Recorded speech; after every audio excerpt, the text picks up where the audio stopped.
À Madagascar, Ange Redjoline a reçu hier l'onction de la Cour suprême et il devrait être officiellement investi samedi à la tête du pays.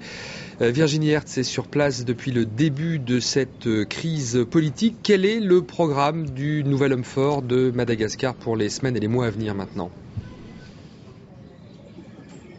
Alors le nouvel homme fort est appelé ici président puisque effectivement avec la décision de la Cour suprême, il y a un semblant de légalité dans sa prise de pouvoir. Ange Radzoel se laisse 2 ans avant d'organiser des élections et cette semaine, il va tenter de former un gouvernement. Certains ministres ont déjà été nommés, d'autres postes sont à pourvoir encore et ça va être une tâche délicate puisque parmi ses proches, beaucoup espèrent être récompensés. Sur le fond, Ange Radzoel a dit que sa priorité était la lutte contre la pauvreté et un meilleur partage des richesses.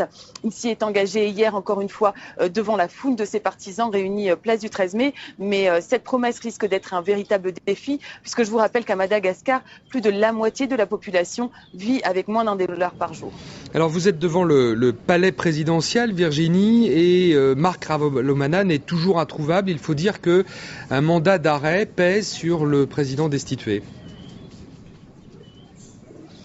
Absolument, Antoine, et nous avons rencontré et pu parler hier avec Ange Radzoel qui nous a confirmé que le mandat d'arrêt n'était pas levé, qu'il courait toujours. Et non seulement ça, mais aussi qu'un certain nombre de ministres de Marc Ravalomanan avaient l'interdiction de quitter le territoire parce qu'il fallait vérifier s'ils n'avaient pas détourné de l'argent des caisses. Et on peut imaginer que dans ce contexte un petit peu de règlement de compte, Marc Ravalomanan reste caché. Il est probablement sous protection diplomatique.